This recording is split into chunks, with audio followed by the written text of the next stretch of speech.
Welcome to Masters of Self University podcast, your highest source of sacred truths and universal wisdom.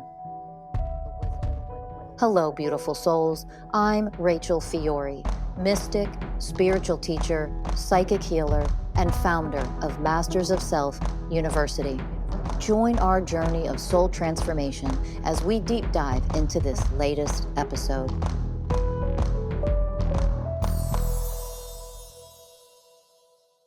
Hello, everyone, and welcome to another episode of the Masters of Self University podcast. I'm your host, Ellie Lee. And I'm your host, Morley. And today we're joined by one of our incredible coaches, Ty. Thank you so much for being here. And Ty, I'll let you start this one off because we're going to talk about emotional support today. Awesome. Thanks for having me back on. I'm glad to be back here.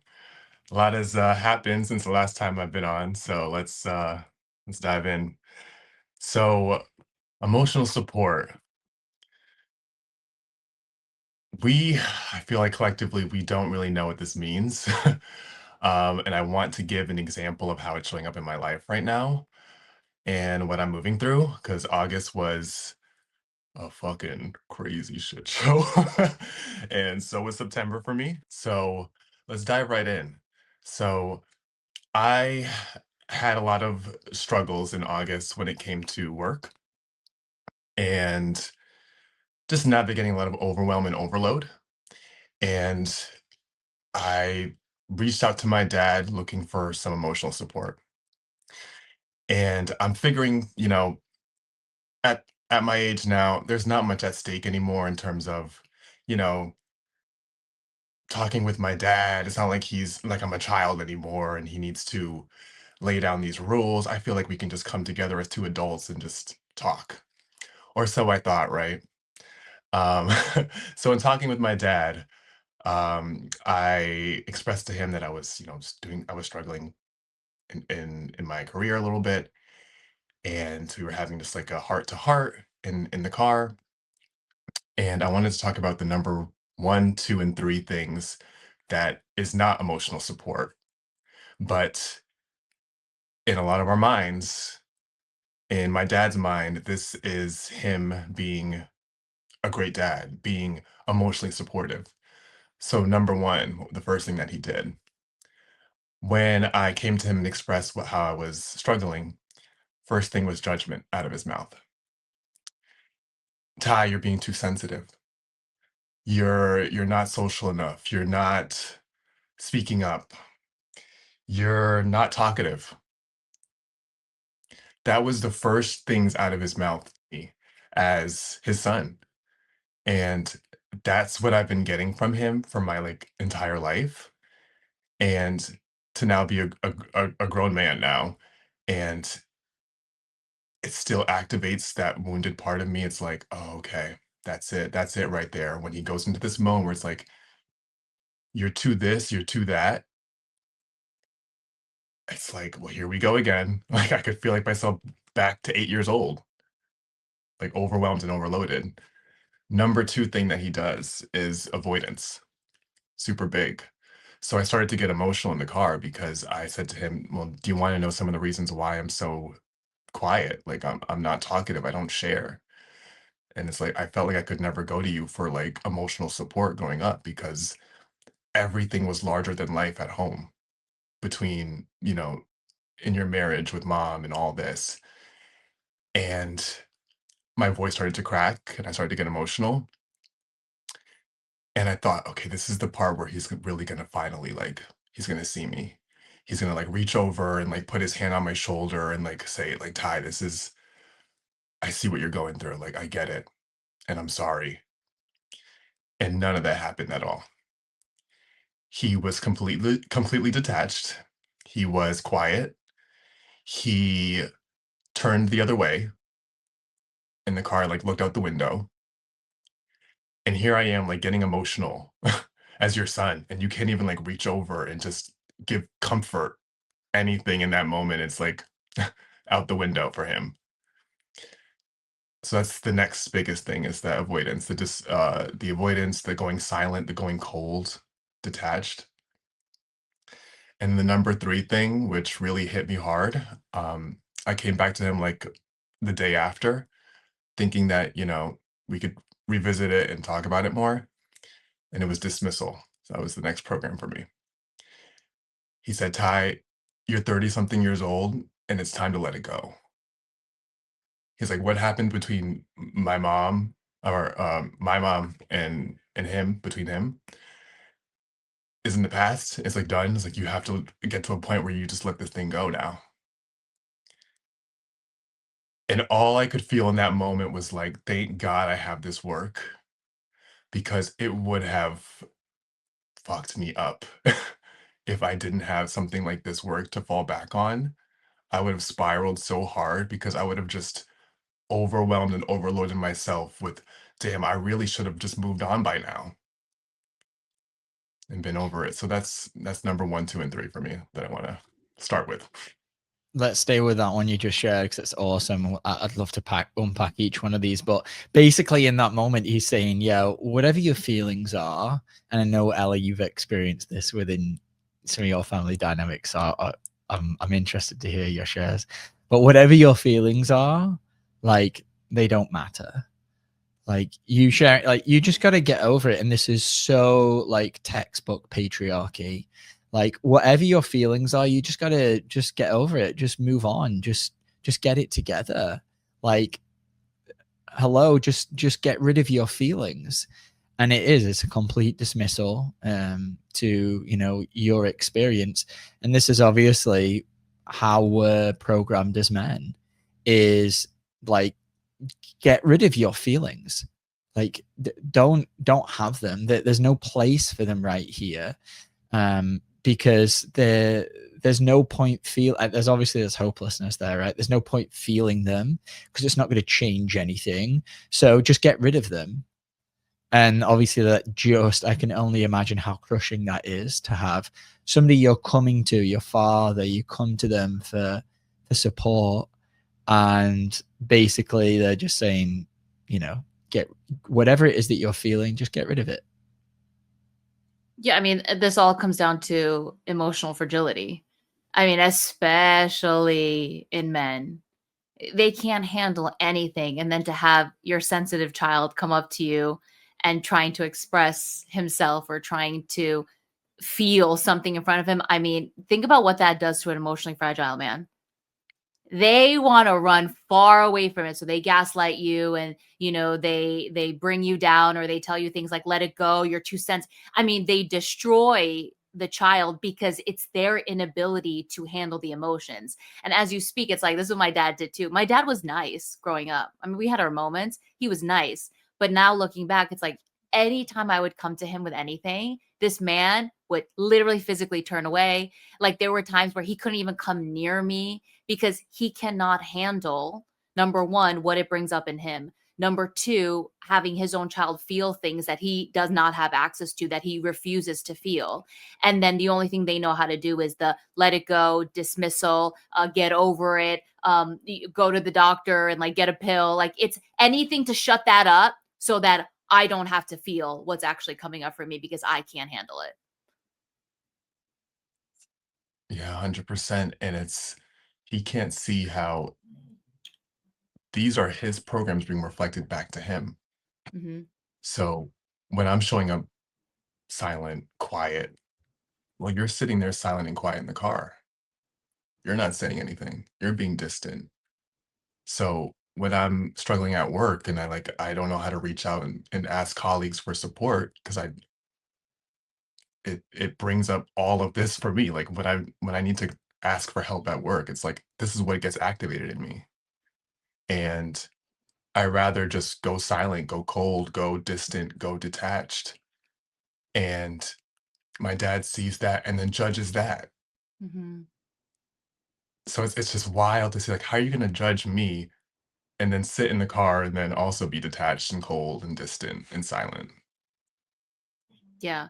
And it's like, me also, if you guys didn't know, Danny and I were highly sensitive people. And, I'll never forget. I just want to share this really quick story because it came out for me. But like, I was going through like really debilitating panic attacks when I was in high school. And I came home, like anything would trigger it, right? And I came home one day because this guy, my friend, didn't say hi to me. And I came home and I was a mess. Like I was going through this panic attack and I was falling apart. I went up to my mom and I was like, Mom, like this happened and I'm falling apart right now. And her answer to me was exactly what your dad said to you. Was like, what's wrong with you?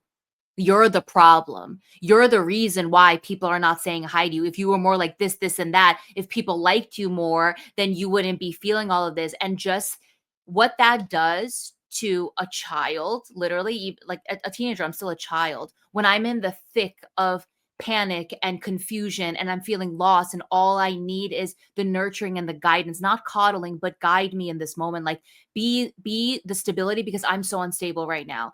And then to have her judge me and pull me down and wreck me, I mean, it spiraled me into a whole other panic attack. And then I was left alone. And it's like, because she can't handle what I'm feeling. That's what it comes down to. So what do? You got to destroy it. And in destroying it, you're destroying me. Mm. Mm-hmm. Yeah, it's Yeah, deep. Yeah. it is so deep. And this leads to, like, I want to talk about the programs that gets birthed out of this. It's like hyper independence. It's like, oh, I'll just do everything on my own then. I don't have to ever reach out for support. I'll take on every burden. I'll overwhelm myself, overload myself, and then never even think to reach out and ask for help. Yeah, it's funny when you were sharing initially about like just having this conversation. There's a part of me that was like, wow, I would almost take a judgment. I would almost take a criticism, because at least that would mean that my dad actually heard what I was saying and cared enough to judge. Because for me growing up, there just wasn't it. There was so much disengagement that there wouldn't even be a thought outside of that. Like there was so much like self-absorption, and my dad was kind of just in, or is in his own world, that if I brought anything up like this to him, it would just it just wouldn't even like fully enter his realm. And I guess I learned very, very early on, like, why would I ever share anything on a deeper level with anybody that's so not detached, completely disconnected from anything that I'm saying. Like it would almost like just fall on deaf ears, or it wouldn't even, I could feel that it wouldn't even register within him. So much so that it would be like, why would I ever share anything? And just hearing you share what you did, it was like, wow, if he judged, he would actually receive what it is that I was saying. And for me, it just felt like there wasn't even a place to receive my anything that I was feeling. So all of that just got kind of shut out completely. Yeah, this is so fascinating to me because Ty, you went into so you and I experienced the same thing, right? But you go into creating programs of hyper independence, never asking for help, right? What I went into was needing somebody, like, and this is like where it would show up in my relationships, romantic, needing the man, like this wanting, like fill my loneliness, like I need this thing because I wasn't getting it at home. And it wasn't hyper independence for me, it was codependency. Like I needed someone to depend on. So it's just fascinating how we experience the same thing, but look at what you create out of that, and then look what I create out of that. And then with Danny, it's never sharing, because why would he? Yeah, and then that it creates, similar to Ty, like a hyper independence, and I can feel that there's like a complete like close off towards ever being deeper with men, like emotionally, because I know that it's met with it's not met with receptivity. And then this is mirrored throughout my life when I would I would have relationships and I would share things that were maybe a little deeper, and I can feel that with most men, it's the walls are so up And then it's the I get to this place of like, what's the point of even trying to connect with anybody on a deeper level when they don't even register? There's no acknowledgement. I guess that's where it is. Like, for somebody to judge what I'm saying, they've acknowledged it, and that's a step closer to connection than what I ever received. So there's almost a thread of like jealousy that a part of me is like, wow, someone would judge what I say. Great. That's better than them even, not acknowledging. Or it was almost like I didn't exist. My emotions didn't even exist. So even in a judgment would be some level of acknowledgement that I'm actually here, which feels better to me than not being noticed or at all. And then what that would lead to my life is a closing off from having any deeper relationships. And that didn't happen. Obviously, I would, but for the most part, it would create, just like Ty shared, a hyper independence where I'm like, well, there's no point me sharing anything, so I may as well just keep all of this to myself. And then it would lead to me sharing more with women how I was actually feeling, because it would be received. And that was what obviously happened in my childhood with my mom. Yeah, this is really interesting because, as you're talking about that feeling of almost like that jealousy, where, it's almost like we're fighting for scraps at the table. It's like, ugh, at least the judgment's better than being completely dismissed, dishonored, not seen. And I really hope that this podcast like reaches a lot of men, because this is something that we really struggle with. The kind of emotional support where you actually receive like genuine validation, and not this like Mr. Fix It, like, well, you're to this and you're to that. And if you just did X, Y, and Z, you wouldn't have even been in this situation to begin with. Like, none of that actually feels good. And yet that's how we grow up from like age 0 until we're adult men. So, go ahead, Ellie. No, I was going to say, like, this is such a beautiful example of like, this is what the patriarchy does to men, is that they completely squash the divine feminine in them. So how can they access any kind of nurturing? Like, feel what the divine feminine is. That's nurturing. It's soft, but it's powerful. It like, when you have divine feminine flowing through you, it is the ability to show up for your sensitive child who's hurting and being able to be what that child needs for them. But like your dad, like all of our dads, that is locked and buried deep in a box. And the only thing they actually have access to is like the energy that I feel from your dad is just like, it's hard. Like, it's cold. It's hard. It's like a rock, when what you need is the opposite of that. Ugh. Yeah. Yeah, for sure. I mean, and this has to do with the way of loyalty. And uh I was in a coaching with Rachel, and she guided me into that way to experience it on a deeper level. And part of that healing was to remove the false loyalty that I have to my dad from me entirely. Because what happened over time was he was loyal to the programs that his parents ran about being hyper independent, doing everything on your own. No, just don't ever ask for support. Just you hustle and just take care of it. And then it comes to me and I adopt all those programs. I become a carbon copy of my dad. And I'm in this place in my life where it's like, oh shit, like I'm literally a copy of my father. And I don't want to be in the place where I'm like a cold rock and I can't receive a support and I can't ask for support. And I went through a major ego death with that. And both you and Danny helped me through that. It was not pretty to go through that, but for the people listening, sometimes you go through some massive shit when it comes to dying and these programs dying. It doesn't look pretty. Like, I really broke down. That's how heavy and dense this program was for me. Yeah, and it's important to know, like, it's okay to want support and like need that. Like, we're human. Yes, growing on our divine power, and this work allows us to support ourselves for sure.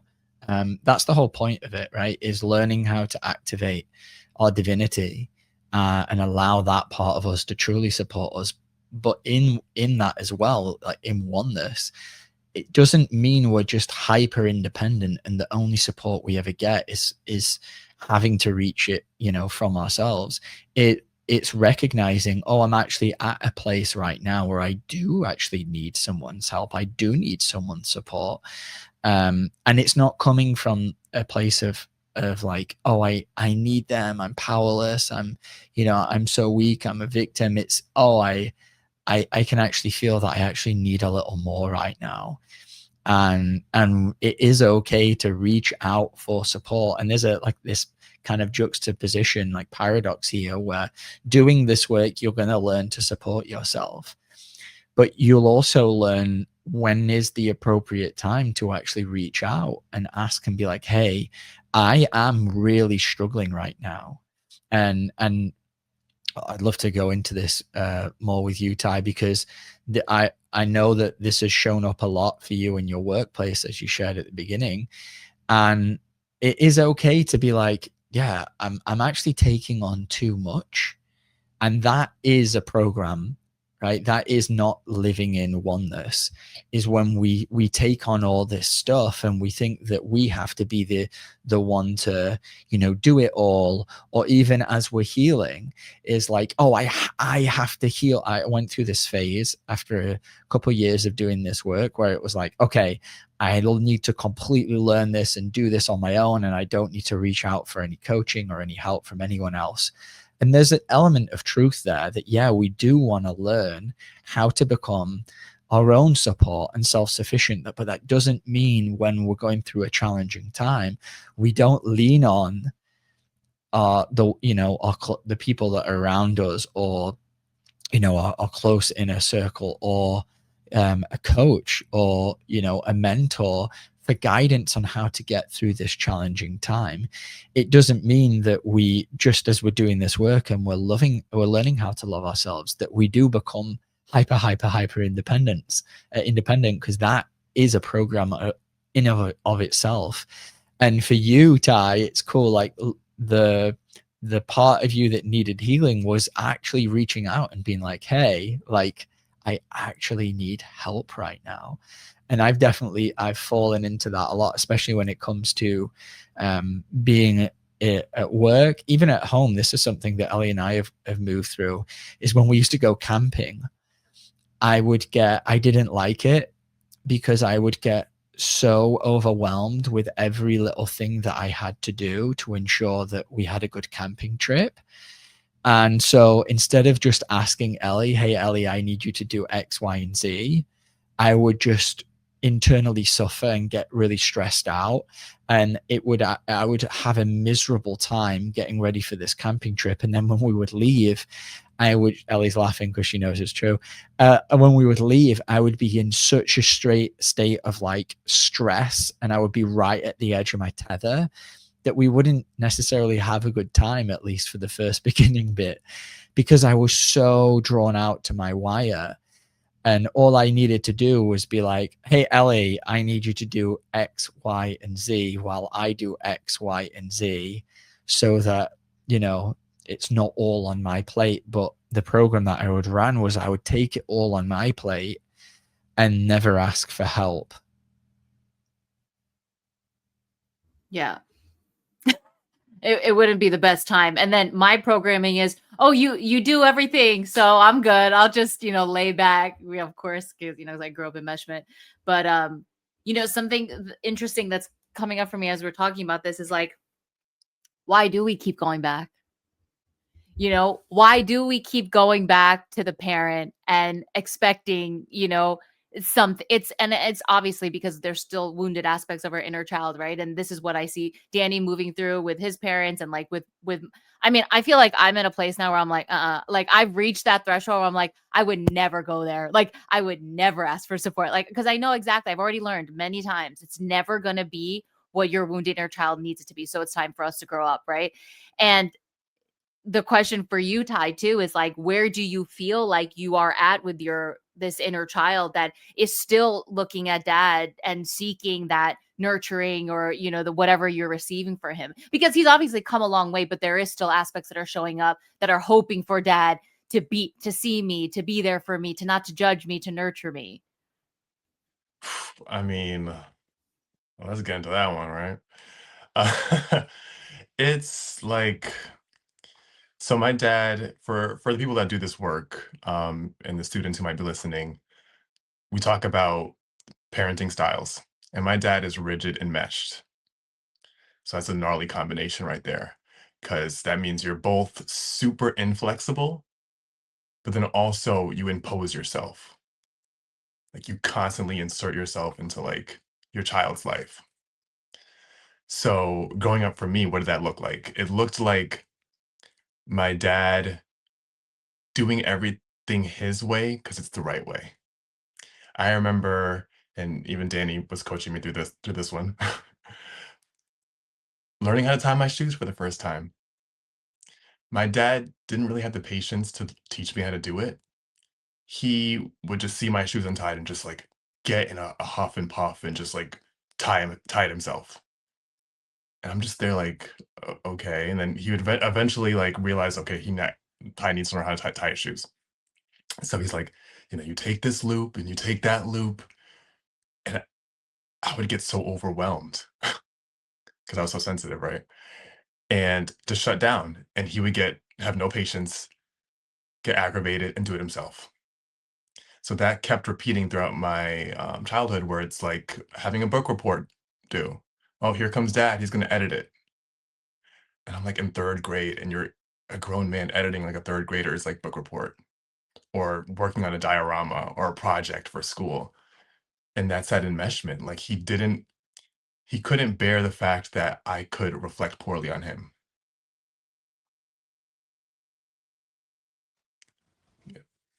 And so he had this energy of, I need to kind of take control and I'm going to do it. And then that's where you've seen that show up in your life of like, oh, I need to just take all of this because no one's going to, is that the same energy or is that slightly different? It's similar where I need to control everything. Because if I ask for support, that means that now I'm in a place of uh I feel lower. So there's like an inequality here running. I feel weak because I have to come to you for support. And then I can't control how you're going to give me that support back to me. So if I do everything myself, I can control every aspect of the equation. Yeah. And what happens, internally to you when you don't receive the support, right? Is then, oh, well, what starts to come up in me is that wound that, dad never supports me, or whatever, whoever, your mom never supports me. So the way that I control that feeling coming up is by reaching out and taking control of the situation, taking away all these other opportunities for other people to reflect back to me that I don't receive support and these people are incapable of giving it to me. And instead of being okay with feeling that pain that's in there, it's easier for me to just take control of the situation and put it all on my plate so that I don't have to feel what's really in there, which is the pain that, yeah, this person isn't actually going to help me. And there is such a lack of also guidance there. Like an enlightened father wouldn't do your book report for you. He would be guiding you to learn how to do it on your own. And so there's all of that in there as well. It's fascinating. Exactly. They would also have the patience, the way of patience, Mm-hmm. to work with you as you're struggling tying your shoes or you're struggling with the book report. Right. And not feel the need to like he didn't like my dad didn't want to see me fail ever. Mm. And the kind of pressure that puts on a kid is tremendous. And it's so wild to get the feedback from him, like, Ty, like, you're 30 something years old, just like, it's time to let it go. I'm sorry, but And that pressure, right? You're there learning to tie your shoes, and you know that if you don't do it right in this moment, dad is going to start to feel that sense of failure, and dad can't handle that sense of failure. So he starts running his powerless and control programs and comes in and swoops it all and takes it away. And there's obviously the way of wisdom, you probably being a young kid feeling all that, not understanding that that's what you're experiencing, right? And all of a sudden all this overwhelm starts flooding, because I can only imagine you're feeling it's so crazy to me when I go in and I do the work and realize how much I used to feel as a kid and how much is in there. And then we learn to block it all out because, of situations like this, small little insignificant, what it seems to our logic or our mind, small little insignificant moments like tying your shoelaces and feeling your dad's energy probably so deeply that when we're kids we feel it all. We're just these massive feeling beings, and then through this patriarchal world we learn to squish all that out of us, because we don't have the power to feel it all, and that's what then creates all of this dulling down of our sensation. And I always have these moments where I go back and I'm like, oh my god, I remember specifically feeling all this in him, and I've learned to block all of that out because I can feel how terrible it feels in my body. And as a young child, not having an enlightened parent, I didn't know how to feel all of that. So it's way easy for me to just kind of push that aside than actually feel what's there. Also, just like the immense harmful effects enmeshment has on a child.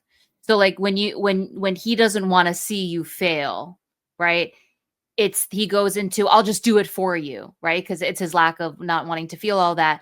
But then what it does is it traps you as like this helpless child that never actually matures, never actually learns. And then so of course you're going to run. I know this because I as a programmer, the overwhelm. Like I don't know how to do this on my own. I don't know how to handle any of this. And then with you, and then I don't know how to ask for support when I do feel all of these programs running. yeah. And it comes in, it bites you in the ass because I'm at work, I don't know how to communicate when I'm feeling overwhelmed. And then when I am feeling overwhelmed, I take it all out on myself. I shut down, I go quiet, I don't communicate. So now I don't look like a responsible employee, a responsible person. um, and one of the hardest things, like people doing this work, what you're gonna realize is you will always get the reflection of the way that you were wounded by your parents. It will come back in some other person or some other form. So for me, it's, a manager at work, for example. Um, they might cut me off when I'm talking, or, bulldoze and then come in and say, "Oh, that's not right, Ty. Let's not go any." I can feel my heart racing in those moments. And I'm like, this is a reflection of my dad. This is exactly it. And then when I'm having a conversation at work and my manager might say, like, well, how can I support you? I'm like, you can't. I mean, you can't, because you're actually like a reflection of my dad right now. And the irony is that in these work environments, because the level of consciousness is so low, it's, well, you just need to learn how to communicate better.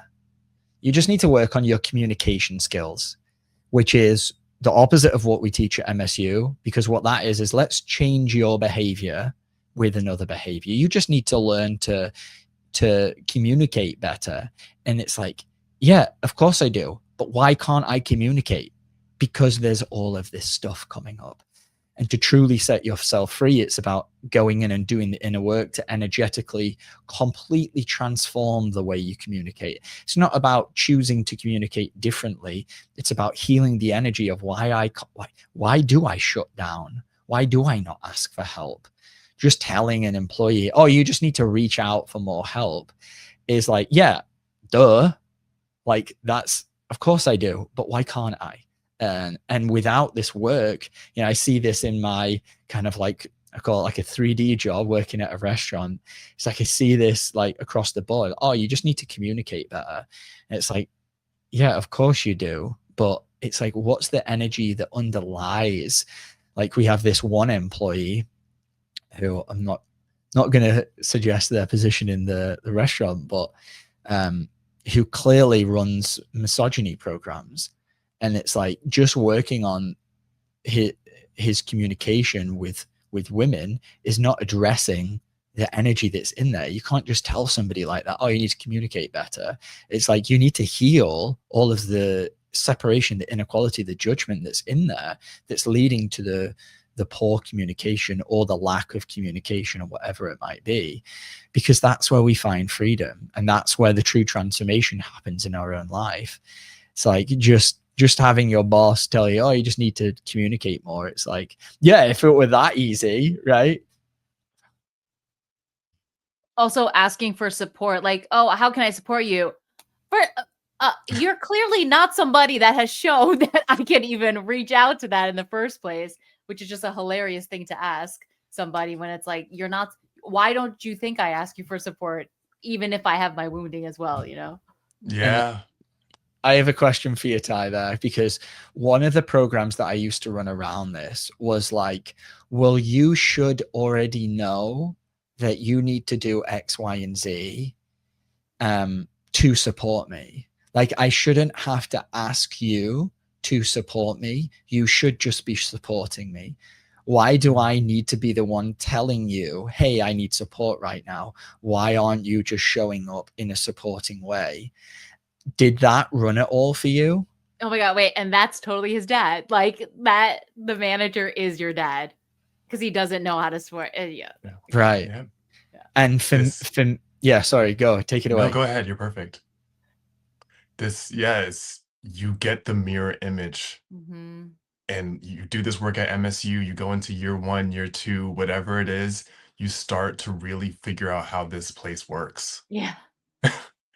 And the way this place works is wild. Like, and just to circle back to your point, Danny, as you were talking about, like, I mean, I could feel like empathically into you there, like just the desperation of just like,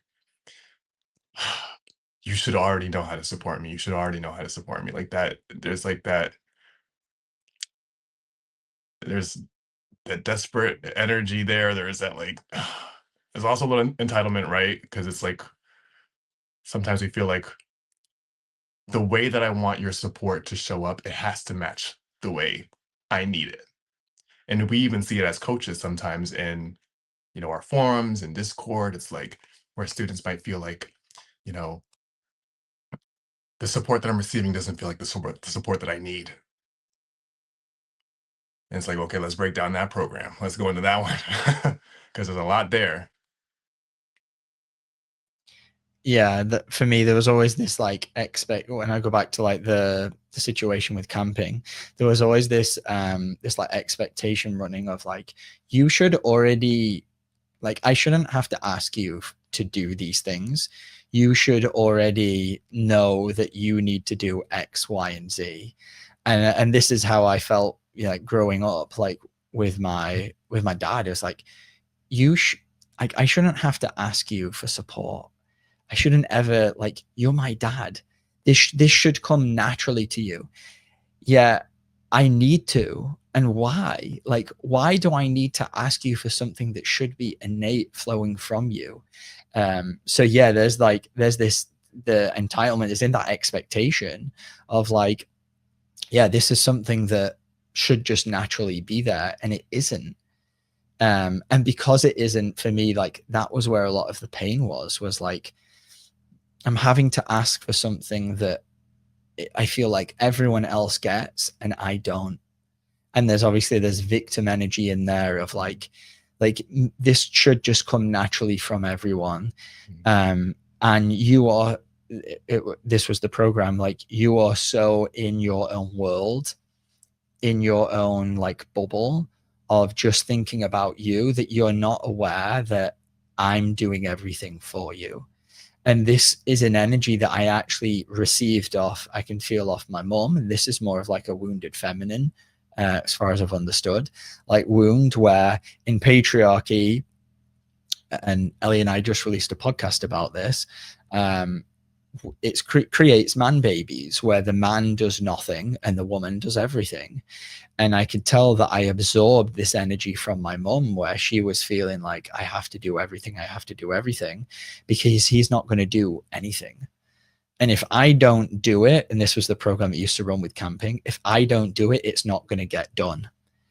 Like the only way for me to get this thing done is by taking on all of her responsibility, because I know they're not going to do it. I know they're actually going to be in their entitled energy and they're completely oblivious, expecting me to do everything. And so I have a choice.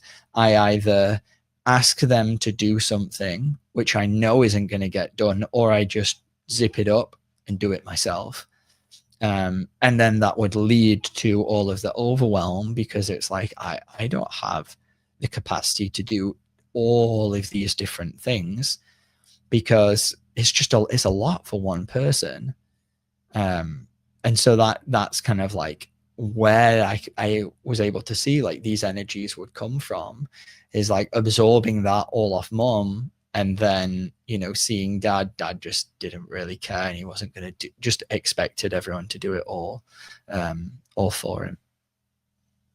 And not to mention, not only overwhelm, but what that builds up when you do everything for, you know, resentment, Yes. anger, bitterness, and then you don't know how to process it. So it just builds and builds and builds inside of you. You know, no wonder why, you know, they talk about women having so much rage inside of there, because 100%. this is years and years and years of being brainwashed to do everything for everybody, everything for your husband, everything for, you know, whatever. And that's what builds in there. Yeah. And did that apply in your particular scenario, like a level of resentment of like, I'm doing all of this stuff, I'm trying so hard, and you're still kind of coming to me and, you know, saying that it's not good enough or whatever, or I need to reach out or X, Y, and Z? The resentment's on like 9,000 for me. It's like, I know, Dan, we talked in another podcast about, you know, anger and like suppressing, and I can feel different levels of this energy wanting to come out and explode out. And they have in the past few weeks, where, you know, I'll be in a meeting and somebody cuts me off when I'm talking, and I had a moment where I just flipped out. I just was, I like threw my hands up. I was like, oh God, like rolling my eyes. I'm like, wait, what? Ty. Did you really? I did. Wow. But this is what happens when you don't process and you think that you can do everything and just be like a pack mule and just overload yourself. You become like this short fuse. Yep. And throughout your whole life, would it be that all of this would build up, but instead of the fuse kind of like lighting and exploding out, is I would kind of internally shut down or self-destruct, right? And because I've experienced this a lot, that I wouldn't know what to do with everything, and then I would just kind of like eat it all, and I would bring it all like within myself. And slowly over the course of the last 4 years doing this work, especially the last 3 years, I would allow myself to feel anger, and it would start to come up and come out. And then I would move through this phase, and maybe this is, you can touch on this, is what you're experiencing is these deeper parts that we've suppressed our whole life of how we actually feel, then start to just explode out of us. And it's the pendulum swinging, obviously. From one end of the spectrum, it's we've spent our whole life suppressing. And then now we're allowing ourselves to actually feel what's in there. And of course, naturally, it doesn't just beautifully flow through your heart the first time you allow it to come out, right? It explodes out in maybe an eruption and in chaos. And this would happen a lot when I was, trying to guide my dogs. It would explode out, feeling powerless, and all this anger started to come out of me. And I was like, whoa, I don't even recognize like myself right now. And then, I moved through a process of that happening. It didn't happen in work meetings. For me, it was more with my dog. But obviously all of us are in our own like unique journeys with this. But that's a natural kind of thing that happens. And then over time, we learn when this energy starts to rise to maybe not explode so much, to channel it through our heart and process what's there. But it is part of I found like part of the process of allowing ourselves to feel things. And I had a kind of boiling point with my father a couple of years ago, where I never allowed myself to be angry around him. And it was the first time that as he was getting angry, I got angry too. And in that moment, it was like this aha moment of like, oh, wow, this has been boiling within me my whole life. And I've never actually let it out. And as I let it out, I became aware, and it was a very beautiful experience in the end. And I realized what was happening. But I've spent all my life trapping this energy in me. And that, causes internal chaos. Yeah, I was there for that eruption. But it was also, I mean, beautiful that you had to get to that point to move through what you had to move through and see what you had to see, So like, Ty, my question to you is like, now that you went back to dad and dad gave you the same thing over and over and over again, how did you move through it, and where are you at with it, and how's that inner child doing? I grieved the hell out of it. Yeah. I had to let a part of me die a very painful death, because how is it that, you know, I'm a grown adult now, and this person is still, not capable of offering true emotional support at a genuine level. And like you were saying, Danny, like, and yet you're my father. Like, this is something you should be doing. Like, you should be there to comfort me, and just to put a hand on my shoulder, or just, not be silent and cold. And how do you there with this work, there's no bypassing, except you have to let that die. You know, I remember after that whole episode happened, I felt like I don't know who this man is sometimes, which is scary, because it's like, this is the man that raised you. This is your father. But when I see him in all these programmings, it's like, I don't know, I don't really actually know who you are. And there's something very traumatic about that. And I think even as kids, we recognize that when we're not getting what we really divinely need from our parents, something very scary happens, where it's like we actually don't know who this person is, because they don't have our best interests at heart. Yeah, I completely 100% agree, and you can only get to that place when you move through the journey, right? For me too, when I started to see like, oh my god, I had this especially when it comes to my father, I had this very specific image of him. It was like, this is who my dad is. And then I started doing the work on myself. I was like, oh, that's not who my dad is. That's what my wounded inner child wanted to put on him, right? Because she's just trying to get through. And then to start seeing the truth, which is that he runs all of these programs. He's emotionally disconnected. He's dismissal. He's all of these things. You do get to a place where you're like, oh, he's not at all who I thought he was. And if he's not that, then he's all of this. Then it's like traumatic. It's very confusing. I mean, you have to move through it with your wounded inner child to like let them see, like, yeah, see it for what it is without judgment, like start to see it all. And then now it's time to come back to yourself. And now it's time for you to start igniting, because look at where they're at and look at the programs that they're running. Yeah, and the spiritual matrix will go, yeah, well, they did the best that they could. Bleh. And there is an element of truth there, of course. But we can only authentically arrive at that higher level of kind of understanding of how they're showing up, because the truth is that they could have done a lot better. They could have shown up in way more support. They could have listened. They could have been there. But they didn't. And they didn't because they have their own programming. And yes, when we really truly heal and elevate and evolve, we get to this place of seeing they actually showed up that way because of their own programs.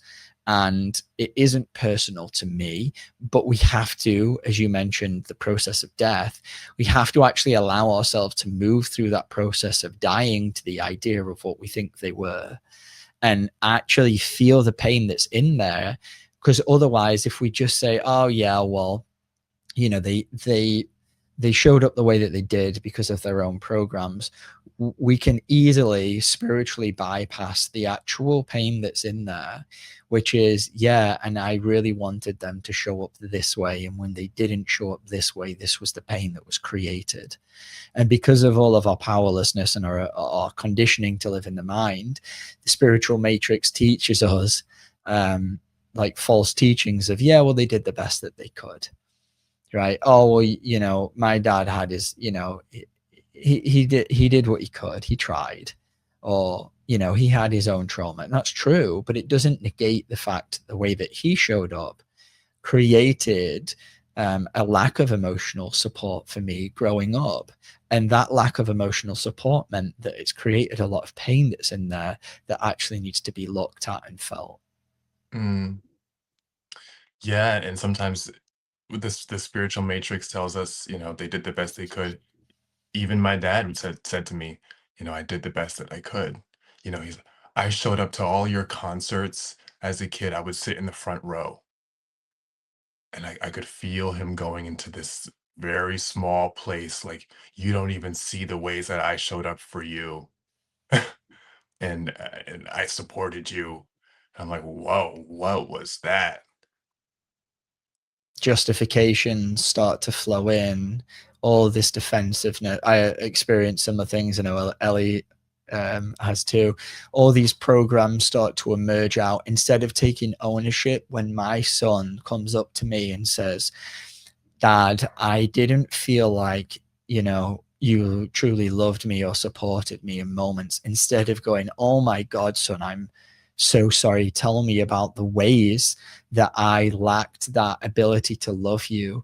Like, let me listen to your pain and let me honor it and let me grow and elevate and take responsibility for the way that I did show up. And I'm so sorry for the pain that you went through. Instead of that, we're met with defensiveness, justification, twisting it around. I know, like for my dad, when we've had these similar conversations, the level of shame that he would have to feel to take ownership for the way that he showed up, he's completely too weak and powerless and incapable of feeling that. So instead, he goes into all the laundry list of things that he feels like he did that was good, instead of feeling the pain of the ways that he didn't show up that way. Mic drop. And I just want to add really quickly onto the end of that one. I even talked a little bit about this to my mom, and she got super small about it. I brought it up, and she said, "Oh, you were talking with your dad? What were you talking about? Were you talking about me?" I'm like, "Oh God." It's like this stuff just runs on autopilot for you. Like, they're still there. They're still in the same place, you know? And it's detaching from them. Like, we're learning how to detach in MSU from these energies, and it was really sad to see that. Like, my mom just automatically resorting back to, like, Your dad, you were talking? Were you like conspiring against me? Were you talking about me behind my, oh my God. Making Okay. about yourself when your child is speaking with you about and sharing with you. I'm rolling my eyes if nobody could see it at home. And yeah, like Danny, I experienced so much, and you and Ty, like, oh, I did, dad showed up, I did all these things, and I really, did my best, and blah, blah, blah. And it's like, all right, you can keep gaslighting everything and not take full ownership of like, no, and you can feel that you didn't show up in the best that you could, but you can't handle that. So you would just turn an eye and just run all these programs justification. And it's like, you can't play a kid who's doing the work on themselves. It's like, show up the way that you show up, but I will name every program and everything that you're doing right now because you're never going to be able to see it. I mean, that's the truth. Our parents' generation, it's done. Like they're not going to be able to see it. So it's really up to us of like, it's constantly this mirror back of like, so do the work, Ellie. Do the work, Ty. Do the work, Danny. Elevate. Because all of these wounded children that keep looking for mommy and daddy, it's never going to happen. It's not going to happen. So connect to your power and let's go. Yep. And when we first begin this work, or maybe during the beginning parts, we still go to our parents, and there is all of this programming because we're completely unconscious to all of the. I know Ty, you were talking about enmeshment earlier, like all the enmeshment and the programs that we have that are still reaching on and holding on to these idealized fantastical relationships of what we think and been conditioned to believe our relationship with our parents should be. And until we start to get a little bit more advanced and realizing, oh, this isn't my soul wanting to connect with them right now. This is an aspect of my inner child showing up. And I know there is a version of me which I'm becoming closer and closer to being that is completely detached from the way my parents show up. But it's natural to when we're doing this work, it's natural to then we still want to have a certain relationship with our parents. We still want this energy dynamic to play out, and that's just as you were saying, Ty, like this reflection. It's just a part of us that's still showing up, and eventually I can see there is like this potential to have to be in a much more elevated place and still have a relationship with our parents where we're not expecting them to be anything other than what they are, and not letting that come from a place of like bypassing, not coming from this place of like, well, I don't want to look at the way that they did show up. I have actually looked at how they showed up, and I actually hold them responsible for their own actions, and I don't need them to be any other way. And it's from that level that then I can connect to them from. And the telltale sign, if we are doing this work and we're really healing for real, when we talk with them, it's really simple. Do we want to talk to them a lot, right? And when we do we notice certain triggers and programs that come up? And I'm at this place right now with like having a relationship with my parents where I'm realizing like I don't actually need them to be super close to me. Like I don't actually want that. And I think that's very normal. But in our society, we have all this conditioning around our family and our parents and keeping them close. And it's all this like weak and meshed codependent energy rather than like, oh, I truly am connected to my soul and I want this particular relationship with them. It's a lot of coming from wounding. Yeah, beautifully said.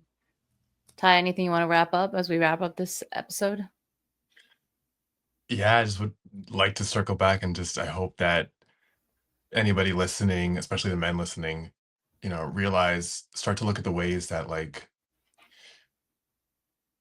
where you think emotional support is actually not divine. Because it's very sneaky. It can be very sneaky. The way that we offer it to people and the way that we receive it, we think that, you know, offering advice sometimes or letting people give us advice is like support, and you really have to discern and feel into Does this feel good? What I'm getting from this person, does it feel good right now? Yeah, there's a lot of the way of presence that I feel comes in here when we're talking about this, of just like, can I just be present while someone else is sharing their pain?